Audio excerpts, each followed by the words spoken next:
Hola, boys. ¿Dónde está la biblioteca? Hello, Mr. Flynn Burden. Hello. How are you? Oh, I'm grand, absolutely grand. Yeah, you excited? I'm excited. Oh, I'm jazzed, absolutely jazzed again. Well, let's not start with the jazzing again. But who have we got here today? Jazzing. Well, this is session 6. I saw you went to do it on one hand then, and then you realised you didn't have 6 fingers. I did exactly that. And it's session 6 of the Boys in the Wood podcast. If you're watching on YouTube, pause the goddamn video, hit the subscribe, like, and the bell notification icon. Ding ding. Bronson is going to come around your house. I know where you live. If you're, he knows exactly where everyone lives. We trace your IP address, and we find you. Like a hacker. I think we have the technology. No, we don't. We don't have anything. Who have we got here today?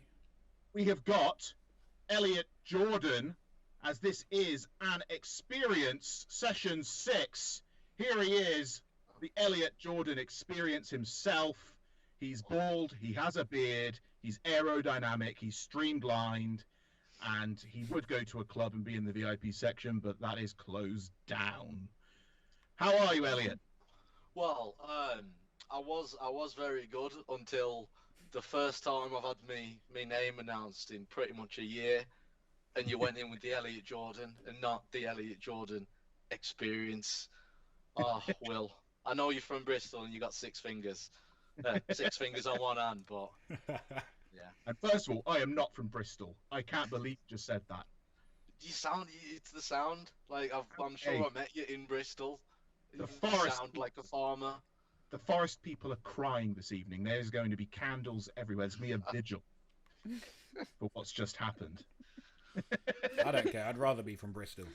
I don't know where I'd rather be from. I don't know. At least you're not from Middlesbrough.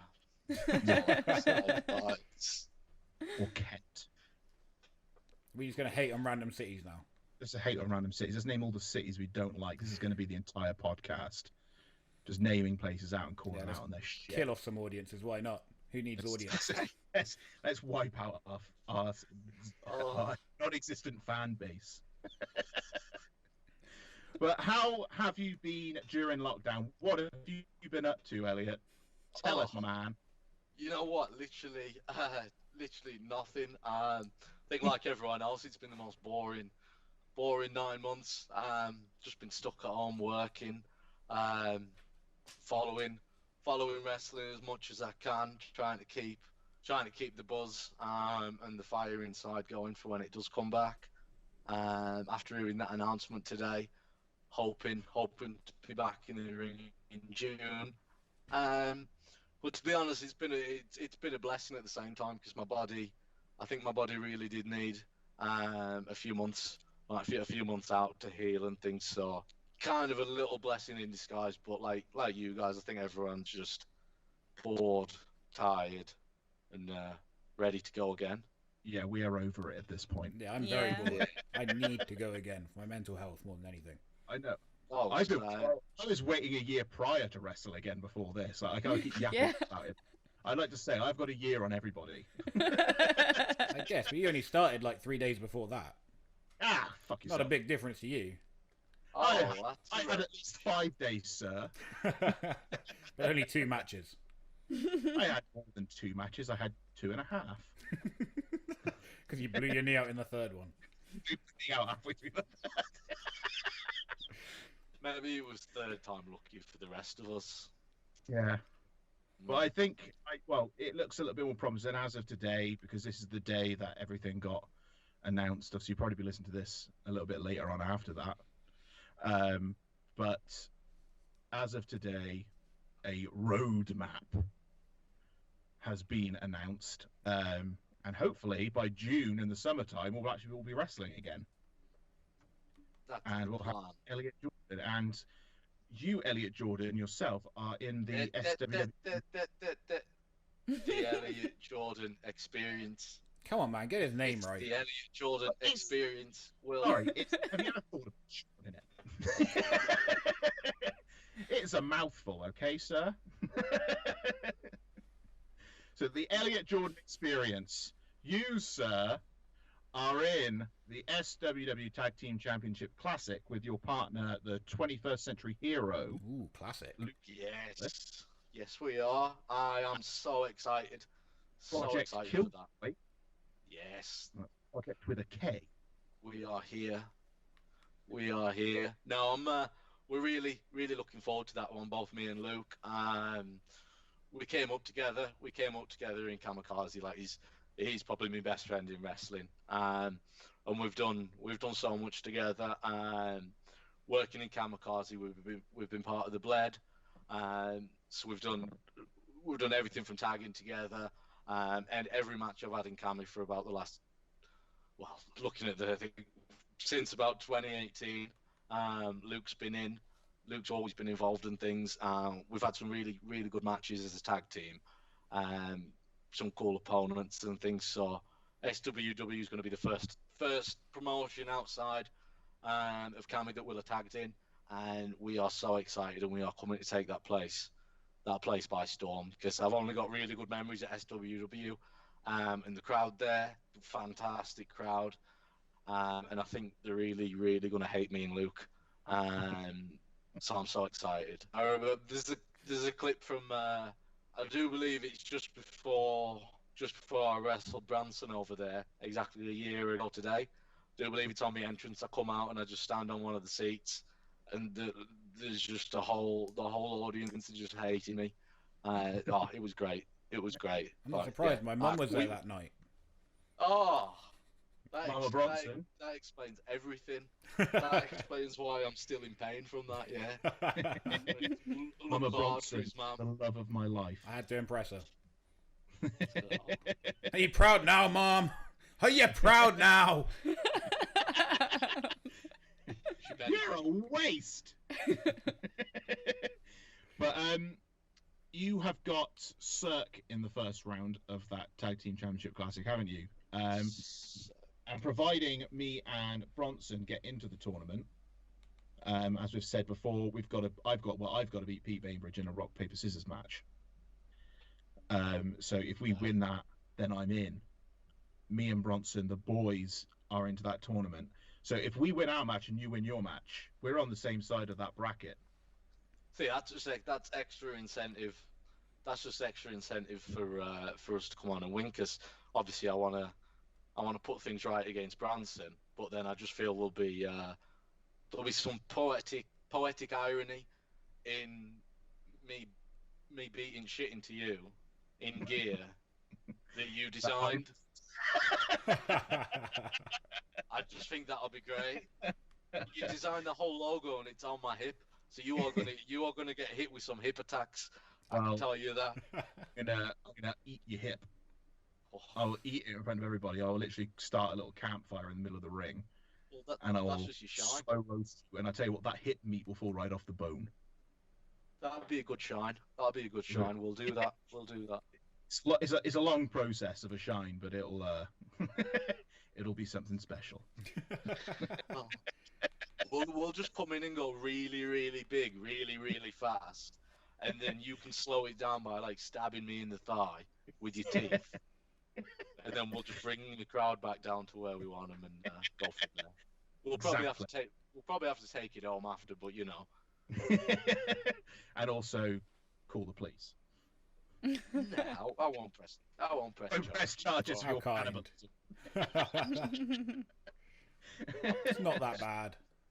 Oh no, I'm done. It's not the worst thing I've ever done. So the Elliott Jordan Experience. I heard your name a lot before we wrestled. Whenever someone talks about who's the best in the country right now, I always hear your name mentioned in the conversation.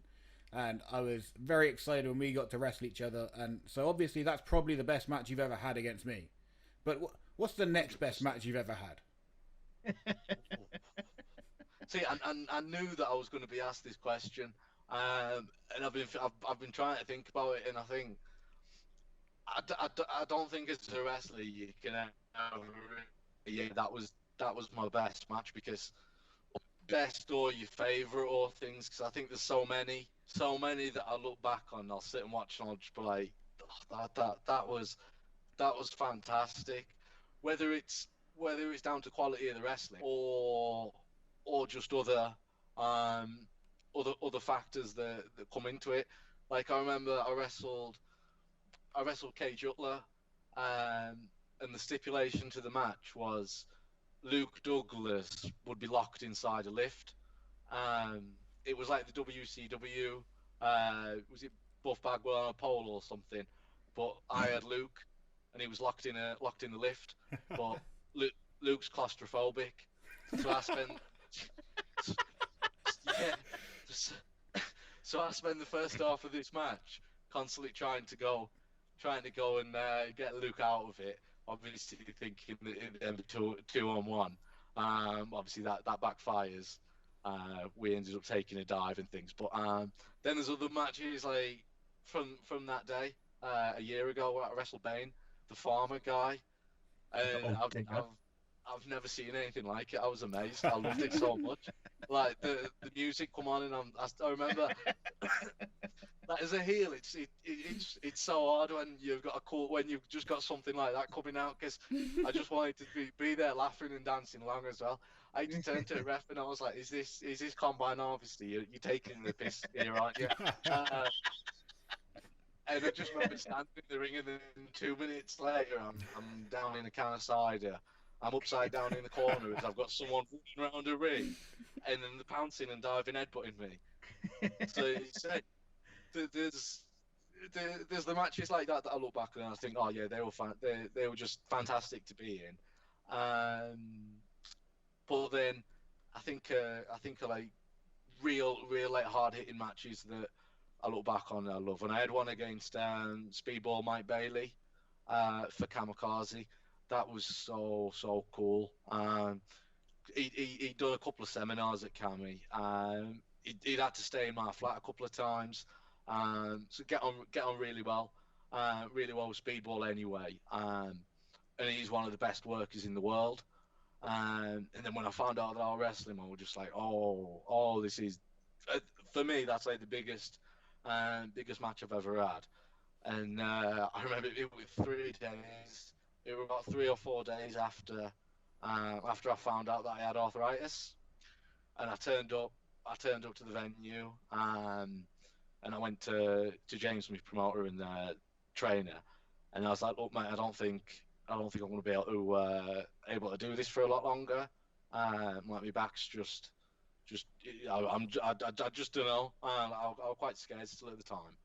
And then he was like, "Oh yeah, just get through today. See how it is. You can just do tags and stuff like that." So then I started planning the match with Speedball, and he says to me, he goes, "Oh, I'm not even going to attempt it," but in his lush Canadian French accent, he's like, "Oh, so James said you've got a bit of back issues," and I was like, "Oh well, yeah, it's fucked." And he goes, "Okay, so what I'm going to do for the finish is I'm going to do a shooting star press off the top. You're going to be on all fours, and I'm going to double knee you into the back." I was just there, and I was like, "Yeah, man, like, sound that's yeah, cool, nice." And I never walked again. That's all wrestling, isn't it? Like, yeah, you kick me in the face, yeah, man, sound. Yeah, we get out there, and it was just fantastic. Like, I remember going through the match, and you'll probably both be there, you know, where you standing there and you're like, "Shit, man, I got no idea what this is. I got no idea what's going where. Like, it's gonna be all over the place." And I got in there, and it was fucking awesome. Like, it was just so good. Just crowd was so good, the match was good. Like, that's probably my favourite. Well, second favourite after Bronson would be Speedball Mike Bailey. That's awesome, man. It sucks that you got arthritis. Does that affect you a lot still? Nah, not well. It kind of. It's a tough one, because I actually slipped 2 discs in my back a couple of years ago. Went to hospital and that, and they were like, "Oh yeah, you've just got a bit of soft tissue damage. You'll be all right in a few weeks." So I was wrestling again about 3 weeks later, and then I ended up thinking, "Oh, I want to get a massage or something, or see someone," because it were a bit niggly, and I ended up getting a chiropractor on Groupon. I went along, and they were like, "Oh yeah, you've actually slipped a couple of discs in your back. Oh, dear. So that's when I was thinking, shit. Well, at least I had an all right run. Um, but then I've seen people in that since then, and after MRIs, they were like, "Oh yeah, you've actually got arthritis."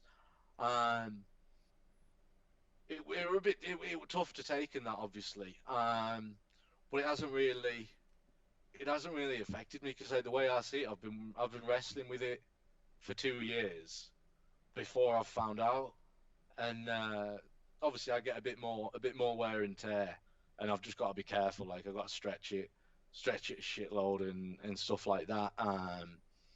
But no, it don't really affect me. I know what I can't. There's obviously things I can't do, and I'm not even going to try and take. So I just got to be clever. I just got to be clever with it. Yeah. Really, it's just applying. I say it to opponents so I can keep that bump count down. But no, yeah, it's one of them. Like I might have it, but like I was happy as Larry to take that double knee shooting star press. I mean, the F5 you gave me and stuff, like I'll take superplexes, anything. Like it's just one of them. Just a machine, unstoppable. That's it, man. That's it. It is one of those things. Like once you get injured or you know of something that's there, you do kind of wise up straight away. You're like, right, okay, what can I do that's going to keep me safe? No, that's it, isn't it? Yeah. You know, and it is just being smart. I think when you go, I think you don't realize that until something happens. No, yeah, that's it, 100%. I remember a few months ago, like when we could still train in lockdown, I was training with the Hunters, and their unit's only like 20 minutes from me. And I did something that I've literally done it 1,000 times before. You know, just the Ric Flair handstand in the corner, Yeah. and he goes over. So I remember me and Bish were just having like a little 5-minute training match, and he just sent me into the corner, and I don't know what happened, but I went for it, and then I ended up on the floor outside of the ring, and I couldn't walk or move for about a week. So Shit. you gotta be clever, but at the same time, it's like I could take. That's the same. That's the same thing that Shawn Michaels like broke his back on, wasn't it? Yeah. So it's one of those things that like, because I was watching a match literally yesterday. I think it was Ric Flair versus Ricky Steamboat for the world title, and Flair done it, and it looked really awkward when he hit it. It's one of those things you kind of have to hit spot on, or it could go horribly wrong. Obviously, thank God that you've recovered, you know, like and you're doing all right now. But it's one of those things. It is going back in smart, because I've done like the move that I ruined my knee on. I'd done so many times, and then it just takes that one time to just have for something bad to go wrong, or just the slightest little difference in how you normally do it, and it can just completely change everything. No, that's it. And it is just a bit. It's all about being clever, like you say. So what I've been doing during lockdown is I've watched a couple of my matches back and things, and I'll just look at my moveset that I'm doing and think, well, like the side effect, for example, that's a move I've always used.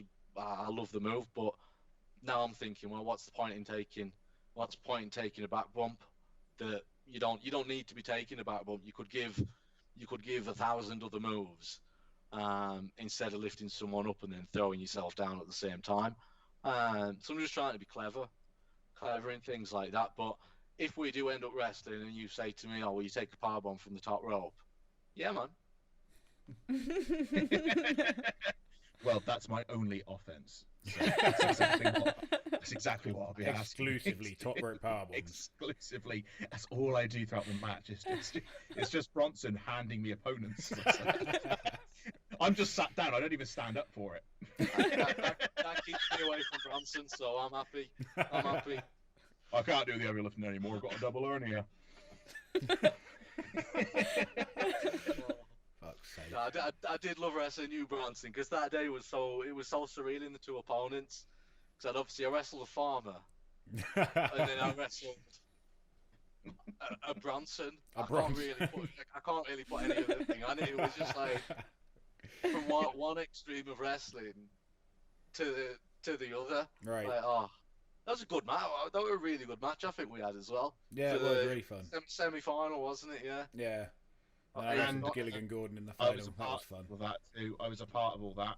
I was Yes, the you were. announcer at the time. I like how you're sharing a really happy memory of you two, and I've instantly made it about me. Yeah, I don't think you were really involved. I don't think that counts. I mean,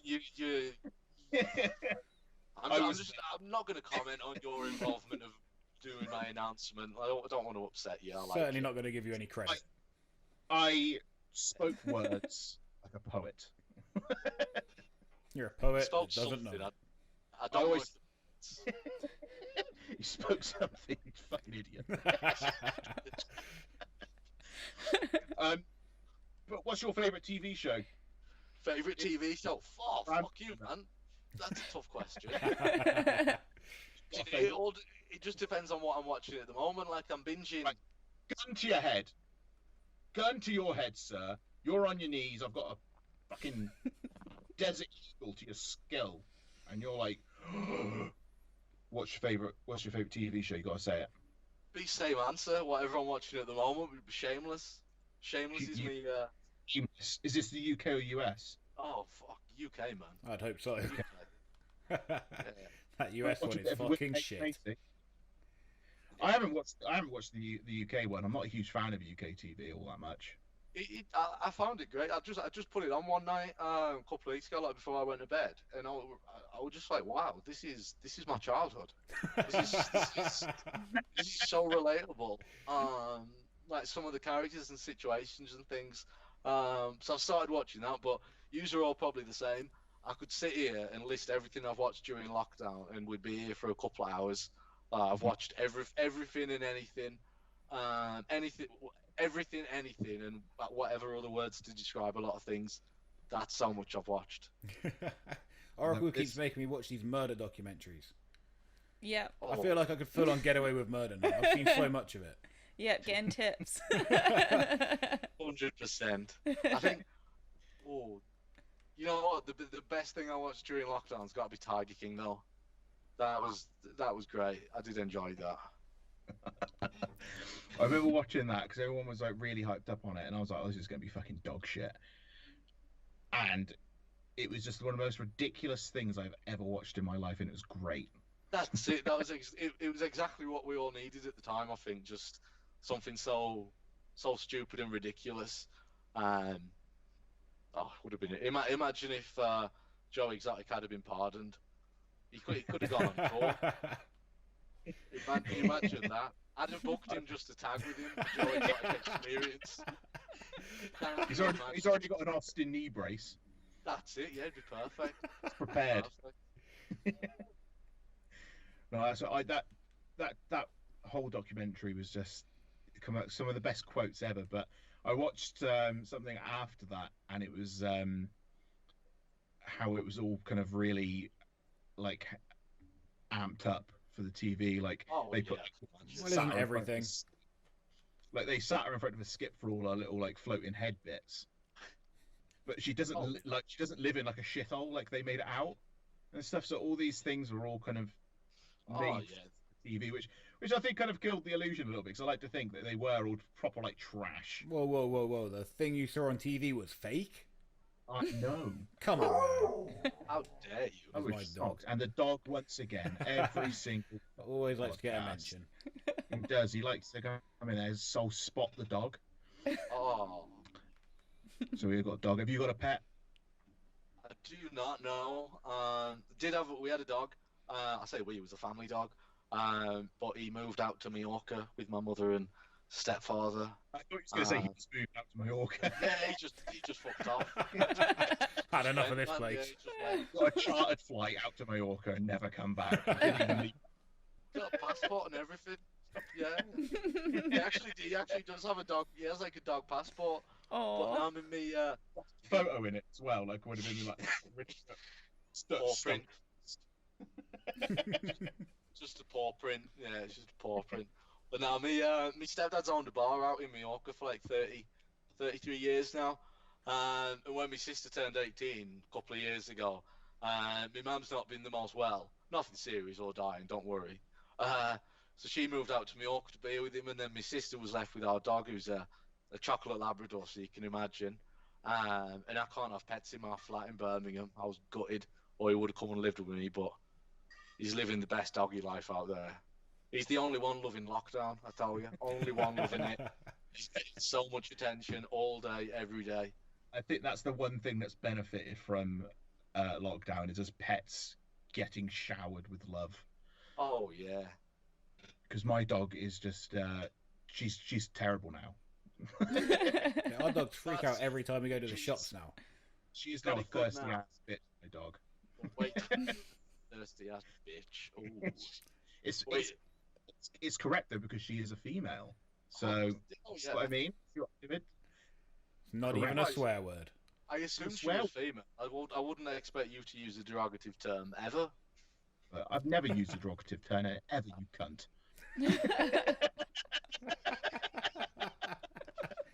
Oh dear me. Welcome to the podcast. So, the Elliott Jordan Experience. Tell us, what's the worst thing you've ever done? Oh dear.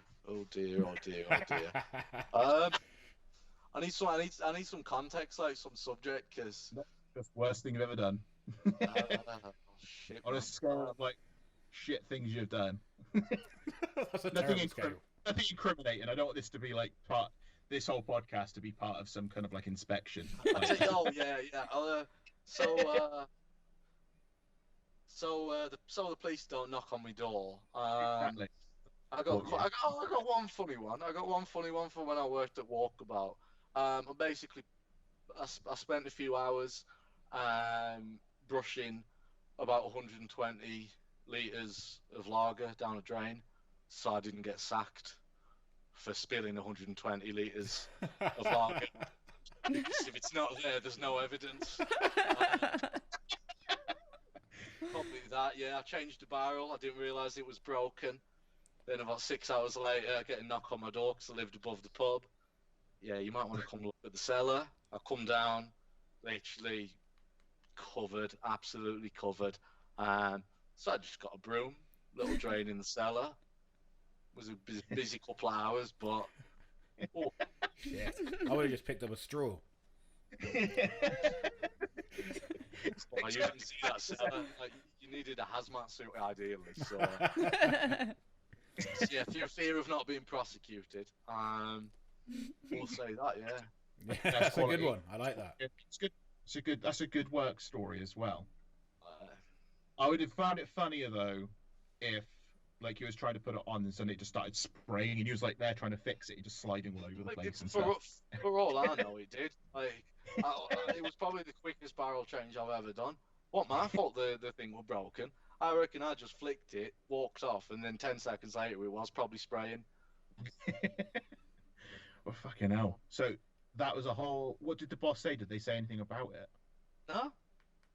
The best thing about it was I was in charge of doing the stock takes. So just fill up the numbers.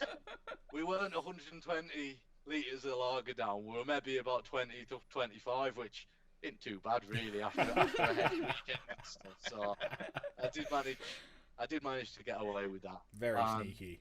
I did have the boss did send the police to knock on my door a few weeks later, but that was an unrelated incident. Someone had stolen £27,000 out of the safe upstairs, but it was somebody with a key, and there was only about 8 of us that had the key. I'd moved out a couple of weeks ago. They had the suspects in there. I don't think anyone ever got caught, but because me and the general manager really didn't get on, I remember me and James one time went to drop. We had to take Shanna down to Gatwick Airport, I think it was. I didn't really have a choice in this. I just turned up to training, and James was like, "Oh, do you want a lift home?" I was like, "Yeah." He goes, "Oh, we're going via Gatwick Airport." Oh, fine. Well, okay then. But yeah, when I was at Gatwick Airport, I tagged myself in on Facebook and put 27,000 in the pocket. Where should I go? Obviously joking. Obvious joke. A few people believed it. One of them being him. So that's actually the worst thing you've ever done. That's what you stole that money and went to Gatwick. I wouldn't. Yeah, I wouldn't be living. I wouldn't look like this if I'd stolen 27 grand. Put it that way. 27 grand's front pocket money. That's hair transplant. Hair transplant. I would be rocking a fucking mullet, mate. Maybe you did get your hair transplant, but the transplant didn't take. Yeah. Is that how it works? I don't know. I told you that in confidence. Will. This is the podcast where I like to come out and ruin everybody's lives. You told me about that dodgy shit that you did in the woods. I told you about my hair transplant. We don't talk about the sacrifice ritual, okay? We don't talk about that. The Flynn Burden sacrifice ritual is a very elite event that only few know about. Hey, I haven't been invited. Exactly. Son of a bitch. I'm trying not to get you involved in my things. Thank God. You got me involved in this shitty podcast. It was good. This was all you. And what was the last match you had? Oh, that was a fun one. It was me versus Luke, actually. Me versus Luke Douglas, at a place called Wolfram Pro Wrestling, which is one of my favourite places to wrestle. It's nothing huge. It's nothing amazing. I think the biggest crowd they've had is about 80 people. But it's in a really compact hall, so 80 people sounds like 800, to be honest. It sounds like a lot more. It's half an hour away from me, and it's with a lot of people who I've trained with, a lot of the local guys. Like the Hunters will always be there. So the locker room's just so much fun. Me and Colin, I don't know if you know Colin Ames. He used to be the announcer there. He's GM at Cami. Me and him would always go onto the promoter's laptop because he had iTunes connected, playing like the music and stuff. As people were coming in, and we'd just change it to the cheesiest music and stuff. We could see you've got these 90s bangers or 80s big power ballads blaring out before a wrestling show and things. Well, that's the best kind of music. It was fucking great. I think you could hear. There was a few of us backstage. I can't remember who it was, but we were doing a little melody to "I Want It That Way." We didn't give a shit that the audience could hear, man. It was fucking great. The quality of music was shocking, but it was fucking great. Well, yeah, my last match was against Luke. He wrestled for me for my title there. And as you have probably got with your friends, when you go out there against your best friend, like, we do a lot. So we just fit as much as we could into this match. We were on first. It was a title match. It was a title match. So you just did everything so nobody else had anything. Yeah, well, there wasn't many singles matches on the show, to be fair, so we could. So like, it opened with a dive. He dives on me. We do a bit on the outside. I think he got slammed on the outside or something. Within about 2-3 minutes of the start of the match, I do believe there'd been some sort of big move, some big fuck off, like F5 level move, something like that. There was about 8 false finishes, a couple of double downs. To be honest, if wrestling never came back, I'd be happy. I would be happy to go out on that match, because people watching it, the crowd were into it. The crowd really enjoyed it. Like, we did give them a lot of action. Probably didn't make sense, a lot of the action, but it was entertaining. But I just love wrestling, Luke, because we'll always just try and we both trust each other completely. Like, I've never been like, oh no, I don't want to take that or something from him. So we'll always just try and out crazy each other. We've wrestled a couple of times now, and it's been at different stages of our careers. So I'm hoping I get to wrestle him again in another year or two. So then I can look back and be like, look how far we've come. We've come from this last one. Although the match did leave a bit of a sour taste in my mouth, though, because you know all these. Oh, I'm gonna get controversial now and shoot some shit. Here we go. Fucking hell! Right, hang up on him. All these fucking keyboard warriors on Twitter who fucking they'll go to a couple of wrestling shows, spend 5 minutes talking to some wrestler, and then they think they're the best mate in that. But then they start doing reviews, and they don't know shit. Like, That's like me and Buzzsaw. they're not used to have actually been in the ring or something. Like, it's like, I hear the argument and stuff. Everyone says, "Oh, I've watched wrestling for X amount of years." Blah blah blah blah blah. It's like, yeah, cool. Fucking, I've watched football for 25 years. I'm not presenting match at day, am I? So this geezer reviewed it, and he just shat all over it. But then other matches on the card that had done the same kind of, not the same stuff, but the same psychology kind of things that we do, we fucking loved. And obviously women's match he fucking loved. But me and Luke just fucking shat all over me. He kept messaging me online as well, saying, "Oh yeah, share my review." And I was dead excited. And I think I put something up like, "Oh, really excited to be appearing in this review." And then I read it and I was like, "Fuck my sharing that. You've just shat all over me." So that left a sour taste. But I don't know what you guys are like, but I love wrestling fans. I love them to pieces. I'm one myself. But if a fan comes up to me and says, "Oh, you did really well," or "Oh, I didn't like your match," or something, I just think, well, I don't give a fuck. I care about the boys and girls in the back, the promoter, your peers and things. Yeah, it's nice to have fans think you're good, but if you've not stepped in a ring or anything, it's a bit hard, isn't it? Yeah, just shut the fuck up. So I had a match against Joel Redman, I think about 2 years ago, one of James Mason's shows, and it was a really good match. Fucking crowd loved it. Fucking I loved it. Joel loved it, and we thought everybody loved it. And then 2 weeks later, there's a fucking shitty review online about it, and I'm like, what the fuck? It's bollocks, man. I tell you, I wrestled Joel Redman. Fuck me, he's fast, isn't he? Oh Jesus, yeah, he loves Christ. The guy. Oh, it were about 5 minutes in. Now I'm like, fuck me, we're running around. I'm like, where's he going? That were a fun experience. But yeah, I think we're wrestling fans are weird because they're so passionate. I think everyone involved in wrestling is a massive wrestling fan. You wouldn't be able to do this stupid shit if you weren't. But they do take it too far. It's like, if they don't like something or they don't like someone, then everything they do is just shit. Like, yeah. And I think one of these things is that everybody has an opinion. Everybody has an opinion, but it doesn't mean you have to share it. Like, we understand.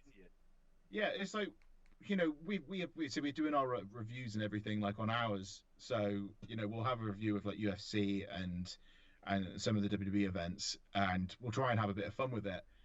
But it's hard for us to say, but it's just our opinion. Like, we're just doing it to make some content. But I think when it comes down to somebody, because it doesn't matter what we say about anybody in WWE or UFC, because who the fuck is going to give a shit from that kind of side of things? They're going to get a payday regardless.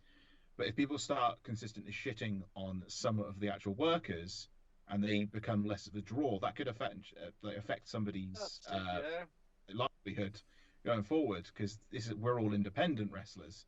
These guys are contracted. They're fine fucking regardless. Like, if they all took notice of what John Cena was saying, he'd been fucking gone. It's very different for the guys in WWE as well, because most of their stuff is scripted or planned for them. So when you're saying they're having a shit match, it's not necessarily them. It can be the agent, whoever's fucking helping them out. Oh no, yeah, it's strange, isn't it? You could play the same match. Like, you could have 20 people sit down and watch a recording of the same match, and you will get 20 completely different opinions on it. Like, wrestling is just subjective. It's subjective, I think is anyway. But what I think is just the way society is. Someone will, instead of saying about how good something is, they're going to shout about how shit something is that they didn't like, and then that person could, the fuck them basically. Yeah, it's I think as well, through lockdown as well, things have definitely gotten a little bit more heavy, I think, of people as well, because I think everyone's gotten a little bit more agitated, and where they're kind of more in their own head, but they're not kind of going out and be able to do all their stuff. I think there's a lot more frustration coming out through people during lockdown as well. So I think when it comes to doing like reviews and stuff of things, I think it's a little bit more harsher, maybe. Yeah, no, that's definitely true. But the main thing that I think about is like when you see, for example, like the football, you'll have a couple of analysts. God, I'm northern, I can't talk. So you have a couple of analysts, and they'll be discussing the match, like doing a review or something. But these aren't just some fans who've been to 20 football matches, and think they're experts and things. These are actually people who've competed at that level for years and years and things. So I think social media is all the things about fan interaction and that's all, but there's a lot of negativity out there at the moment, and I think you'll know yourself, it is a bit shit when you come home and you think, wow, that match was so cool, I really enjoyed myself, and then you look online and you're just seeing people shitting on, putting your body online for these people. You don't like it, cool. I'm not asking you to like it. But if you don't like it, I'm not going to force you or try and make you love it, innit? It's each to their own about what they do and don't like. Exactly. And it's shit because you can get a whole load of good comments as well and people talking about they love the match. But then if you get one negative, that's the one you focus on. Yeah, that's the one you can't get out of your head. Yeah. No, that's it. There is a very dark side. There is a very dark side to wrestling. 100%. Dark side of the ring.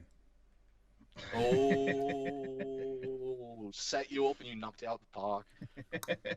And I think people's opinions need to kind of like just pick when you're gonna fucking say them, because it's like you're sat at home watching The Voice and going, "Oh, Mr. Key there." I was like, "You can't even sing for shit, you bitch!" Like, shut your fucking mouth, you motherfucker. Yeah, you can't sing. Don't start commenting on people that are trying to sing. Like, Thing is, though, everyone's got an opinion. It doesn't mean you're fucking right. Well, everyone's got an opinion, and everyone's think got about an how arsehole as well. So... Exactly. Well, and just think about how that fucking opinion is going to make that other person feel, well, regardless of whether you thought they had a shit match or a good match. Who gives a fuck? You went to the show. Did you enjoy yourself? Yeah? Then shut up. That's it. That's right. I just don't understand. Like, I'll be sitting here watching someone like Bake Off, for example. Yeah, I'll watch Bake Off. And what? Represent. I'll be watching that and I'll be like, fucking hell, you dickhead. You can't even do a creme brulee sauce. You fucking stupid cunt. But what I'm not going to do is I'm not going to get up my phone, go out of my way to search for this person, tweet them everything I've said. But Yeah. it just seems that seems to happen a lot in wrestling. Like, And also, I think you should put on it, if you're going to do a review and you're going to shit on the person, don't then message them asking them to share that review. Because that's a don't dick do move. that. It's a dick move. Don't If you're going do to do it, just don't mention them at all in the whole thing, at least. Just leave them be. Can I just say for the record, that was a good match as well. That was actually a very fun match, very good match. We're going to find this match. We're going to watch this match. And then we're going to find this guy that done the review and we're going to call him out. And I'm going to say to him, listen, motherfucker.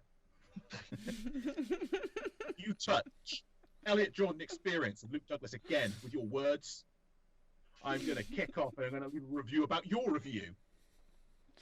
Yep. Oh, damn, that's exactly what I should have done. We're going to review.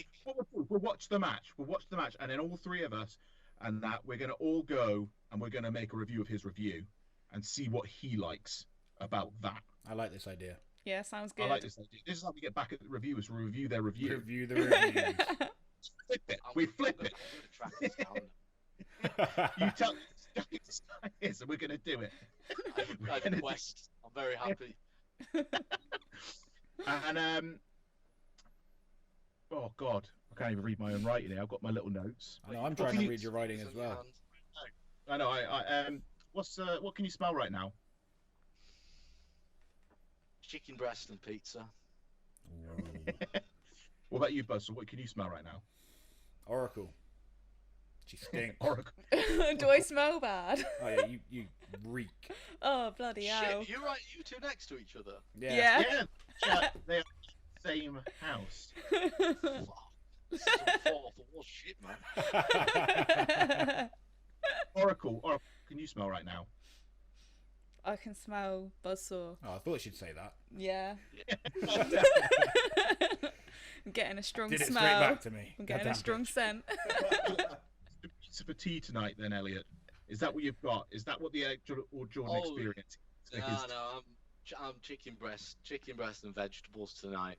My housemate is supporting me through my healthy eating regime by cooking and eating pizza. Yeah, we're a community in this flat, so he's going to be lying there eating pizza. I've got dry chicken breast and vegetables. I think lockdown was tough for the old body and things. I put on about 2 stone, so got to trim down now that we've got that June target. What a shame for you! Look at me. If you lost 2 stone, you wouldn't be able to tell. It wouldn't. Now my weight's shot up and down. I gained 2 stone, lost 2 stone, gained 3 stone, lost 4. It's gone everywhere. It's all over the place. Oh bless you. You're all right. You're Bronson. Like you're Yeah, it's fucking alright. beast. Don't give a shit. It's fine. I was the dickhead that when I got the new wrestling gear, and it was like 2 months into lockdown, and he was like, "Oh, do you want to send me some new measurements or just use the last ones?" And I just looked down at myself and was like, "Yeah, shit, it's gonna have to be there. Gonna have to be the old one.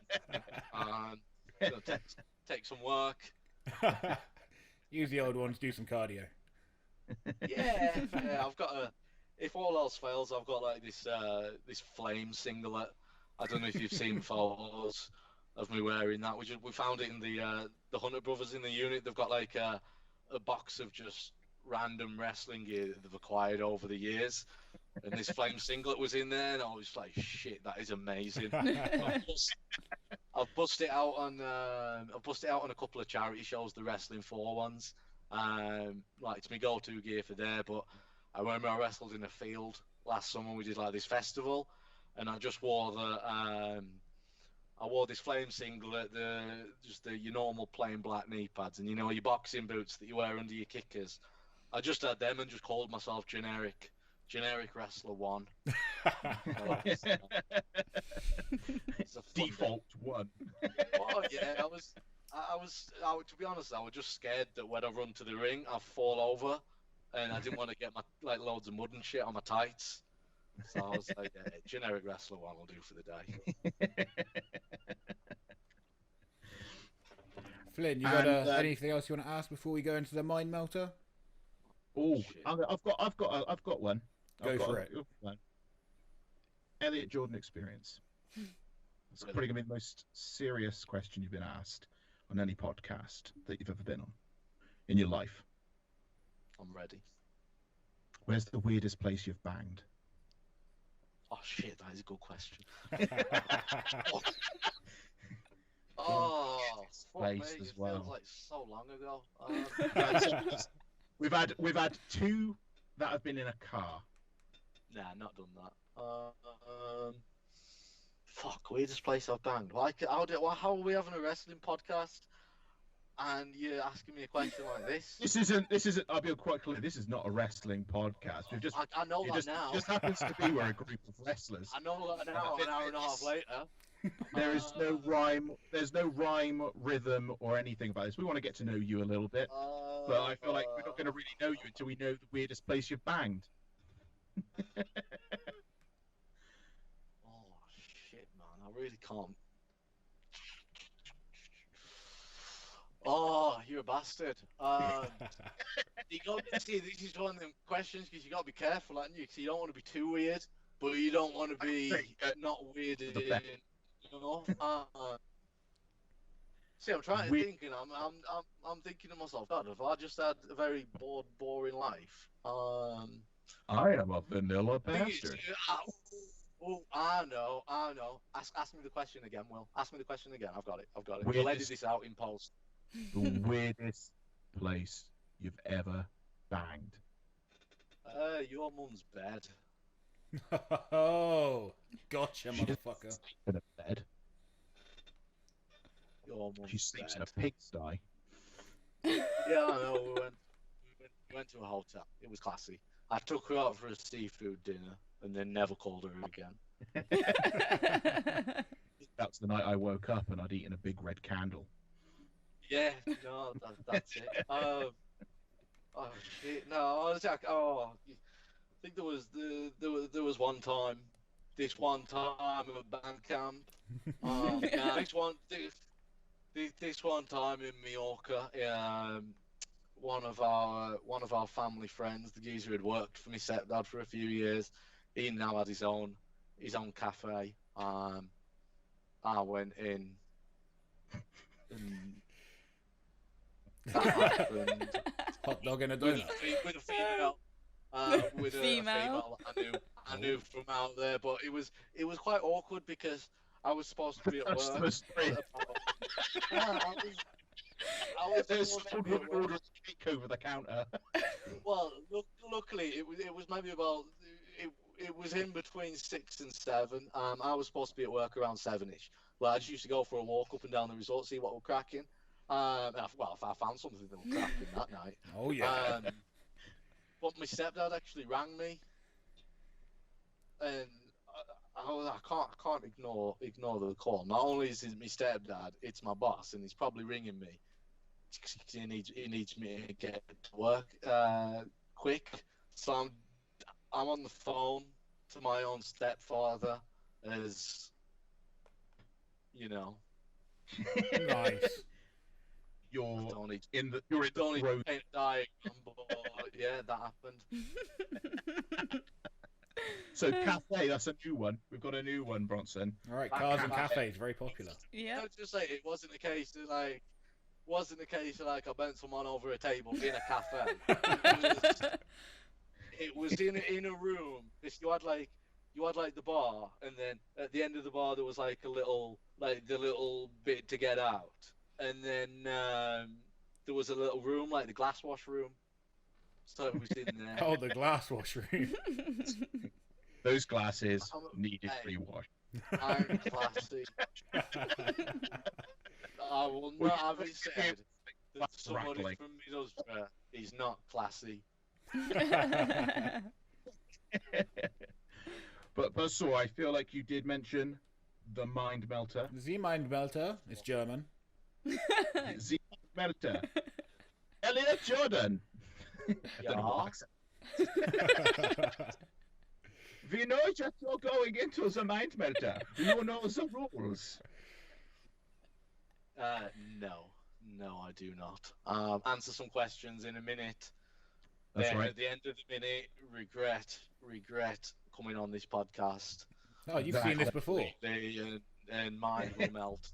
Exactly, your mind will melt. Because But do have 1 minute to answer as many questions as possible on your chosen subject. And his chosen subject, Buzzsaw, is Star Wars. it was Star Wars because I am a fucking nerd at heart. But now I'm nervous because I don't know if I'm as big a nerd as maybe I think I am, and I'm going to do really bad at this and embarrass myself. But then this will be a good test to find out how good of a nerd you are. But also, you will be entered onto the leaderboard of the Mind Melter 2021 challenge. fuck me. Okay, you will join Rob Leonard, The comedian. the comedian Rob Leonard, the brilliant comedian, I should say, who's got a score of 5 for his chosen subject of Friends. But basically, Never heard of him. if you want to, this is why you come on the podcast to promote himself, you son of a bitch. So watch it. So, if you were at the top of the leaderboard by the end of the year, you or whoever else is at the top of that leaderboard will win a mystery prize. So, everything. The thing is, this is you though. So the mystery prize is gonna be some fucking shit. Like, I'll just open the door, and you'll be like there wrapped up in with like a little dot leaf over your dingaling or something, going like mystery prize. Oh shit! Surprise! That's how he shows up to my house every day. That's exactly how I haven't been over to your house in ages. Well, that's how you did. Last time when I did go over there though, always. It's even how I showed up to the gym. Yeah. You're Oh, disgusting. yeah, that's how you train, isn't it? Yeah. So just train naked. You get so much more movement. Feels like I'm wearing nothing at all. But Buzzsaw, Yo, Elliott Jordan Experience. This is the Mind Melter. Buzzsaw, take it away, please. my Okay. dude. Mine's already melting because talking to you guys for an hour, but oh, all right. she We're goes. gonna start as soon as the music begins. fuck. Right, nerd on. What did Luke's aunt and uncle farm? Moisture. Correct. What is the Wookiee's home planet?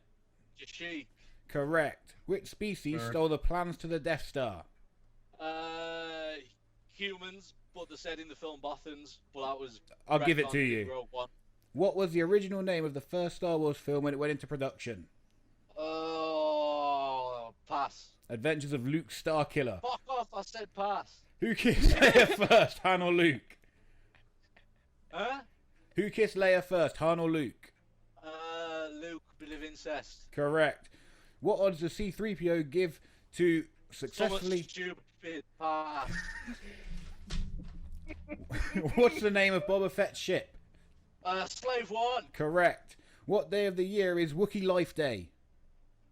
Well, same as Christmas in it, but fuck that shit. Keep going. Pass. What was the original... Who was the original commander of the Death Star? It was Moff Tar. Grand Correct. Moff Tarkin, I'll but give it before to that, you. Before that, it was Krennic. It was Krennic before that until he got stolen. Fuck me, you are a Star Wars fan. Yeah, fuck you. Keep these questions coming. Yo, I thought that was going to be difficult. I didn't think you were going to get a single one. Yo, keep these questions coming. Was the minute over? Minute's over. That's That's it. time. Oh. You How many did scored you get right, though? How 1, many did you 2, get right? 3, I counted 6 4, or 7. 5, 6 questions right. 6, you're the top of the leaderboard, Elliott Jordan Experience. Congratulations. Who asked dumb as fuck questions? Like, what odds did C-3PO give?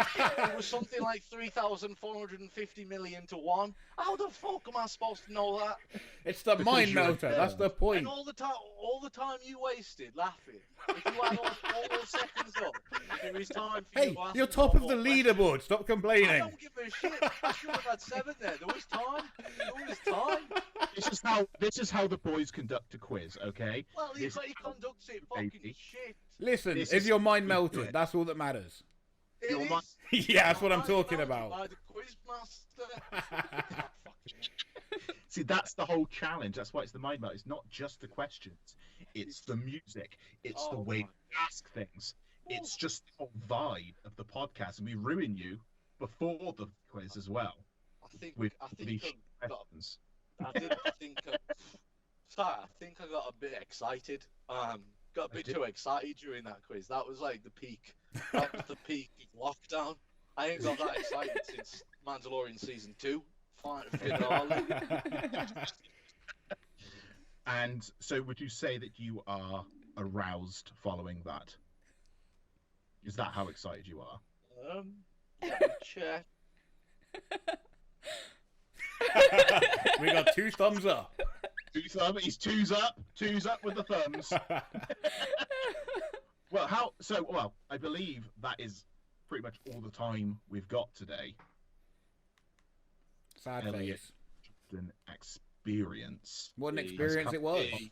and it has been an experience. Would you say? Oh. Would you? I have actually really enjoyed myself today. It's been an absolute pleasure. That was been fun. Fantastic. Thank you so much for coming on. Thank you. Thank Thank you. you for having me.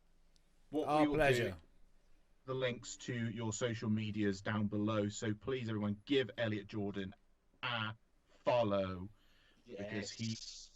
Again, if you are a wrestling fan or want to go check out a wrestling show, make sure you go check out Elliott Jordan wherever he's at, because you'll be in for a great show. But You like a guy who just abuses people, calls kids virgins, and isn't too bad in the ring.